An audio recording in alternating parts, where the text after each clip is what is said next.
Bernadette Pons, and Michelle Gumaba. Coach Sherwin, congratulations for this Game 1 win. Your thoughts about your team's performance today and how was your preparation heading to the finals? What can you say? Siyempre, hindi pa tapos yung laban. 1-0 pa lang. Kailangan talaga makadalawa ka. So, no need to celebrate talaga. Ang importante, nakuha namin yung Game 1. Then, tatrabawin namin yung Game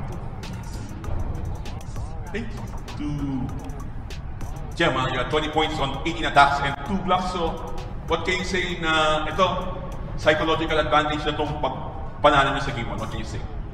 Ayun niya po. Siguro dagdag moral po sa amin to lahat and yung momentum namin nasa amin. Pero sabi nga ni Coach, hindi to yung time para mag-celebrate kasi isa pa lang po yung napapanalo namin. Kailangan namin tapusin to sa Sunday and ayun, training lang kami bukas. And Saturday. Yes. Alright, thank you. Gemma. To MG, what can you say with this Game 1 win? How important heading to the Game 2, especially the capabilities of Chocomucho to fight back? What can you say? Siyempre advantage kami with one game, pero kita naman namin sa game kanina na ang dami pang kailangan baguhin, ang daming lapses, and lagi kami nagsa-start from behind, naghahabol. So kailangan talaga namin mag-focus more and mag-practice more. So tama talaga si Coach na it's a good win, pero hindi pa tapos yung goal namin for this season. One more game. Yes.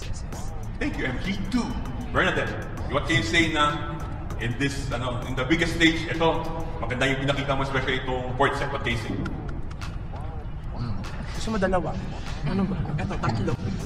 Ayun, nakakatuwa kasi na overcome namin yung situation. Kasi nga, lagi kami humahabol.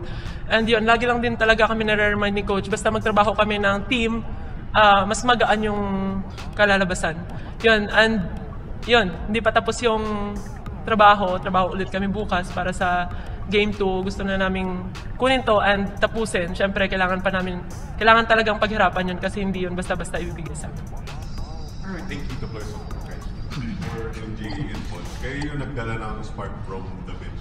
Ano lang yung naging mentality nyo nung pinagkatiwala kayo ni Coach na ipasok sa loob na rin? Bahala na.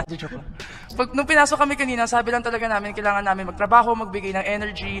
Talagang tiwala lang kami kay God, tiwala lang kami kay Coach sa desisyon niya, tiwala lang kami sa kasama namin sa teammates namin. And talagang nag-enjoy lang talaga kami sa loob, yung good vibes ng Creamline yun. Kailangan lang namin ma-maintain yun all throughout the game. Ano ulit yung questions? Kinig ka. Ayun, naka-mindset lang din talaga kami lahat. Na-ready na kami ni Coach mentally na lahat, hindi lang yung nasa loob, dapat pati rin yung nasa labas, ready anytime. So yun, naka-mindset kami na every time na papasok kami, talagang tutulong talaga lahat and magko-contribute. And then kanina, nag-enjoy lang din talaga sa loob. And napansin ko din na grabe din talaga yung composure ng bawat isa kasi ayaw na namin maulit yung first set kasi nga parang ang layo ng lamang, tas nahabol. So parang ang ganda nung bandang dulo na parang kahit lumalaki na yung lamang namin pero nandun yung composure ng bawat isa. Kaya natapos namin lang. For all the players, so yung pagkatalo niyo to Chocomucho in the semifinals, what was the biggest adjustment or like takeaway from that game that you really adjusted entering game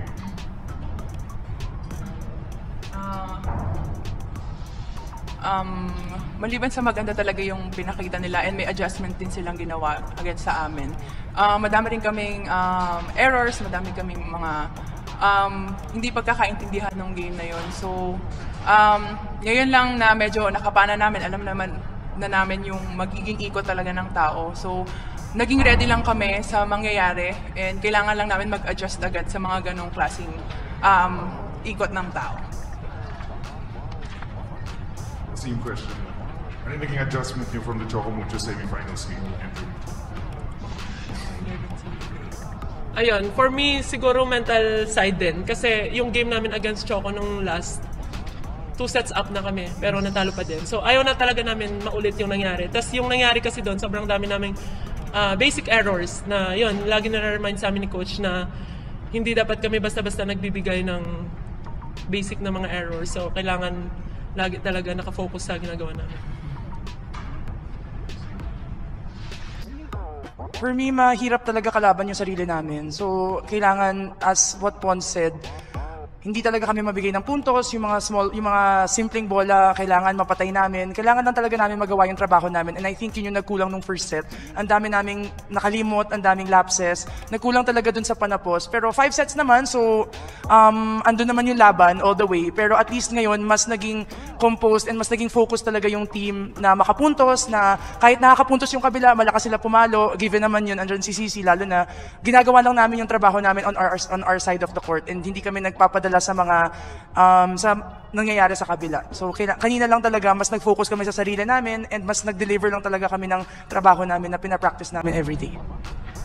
And also for MG to follow up, siguro yung close-out games nga yung pinakamahirap, and even though you're up 1-0, there's still that pressure of getting the job done. So through all these years of Creamline winning championships and all, what's the secret to closing out a final series, lalo na one as tight as this one? Nandun talaga yung pressure. Lagi nga namin joke si Coach, parang, Coach, pasok mo naman kami paglamang.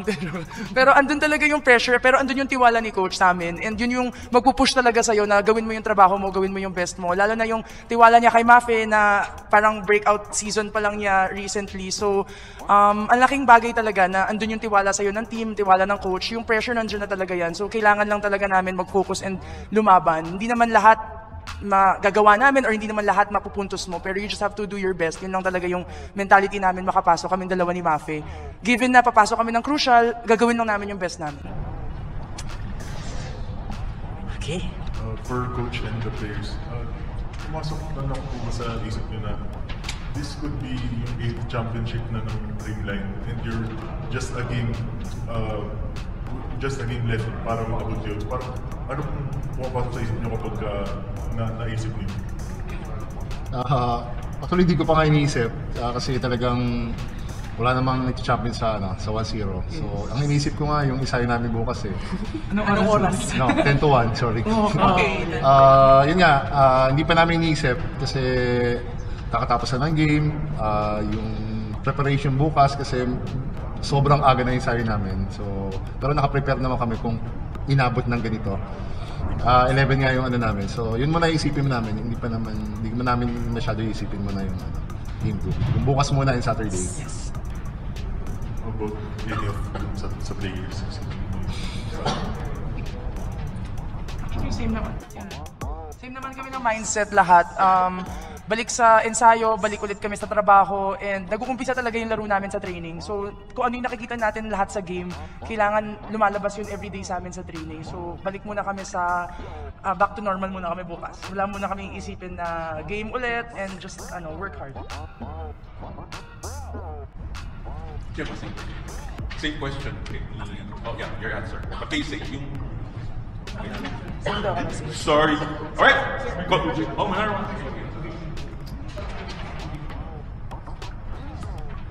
Hi Coach, speaking of the bench kasi generally talaga maganda yung bullet mo kila MG, kay Bernadette, and kay Mafe, and also Bea. So will this be a regular thing pagdating sa game and the rest of the series?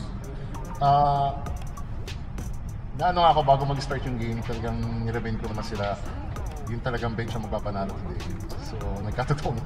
So kasi alam ko naman yung Choco talaga yung sistema nila talaga nandiyan palagi. Number 1 kay Coach Lati yung mag-stop ng player. So yung bench namin talagang nandiyan palagi yan. Sabi ko nga teamwork yung papanalo sa atin. Hindi lang isa, dalawa, tatlo, talagang lahat yan mayroong role. So tingin ko yun yung panalo today. Yung teamwork ng isang team. Pero totoo, sinabi talaga ni Coach yun before ng game. Yeah. Amazing. Yes. Called it. Yeah. Ang dami namin eh. Congratulations! Thank you! Bernadette and everyone.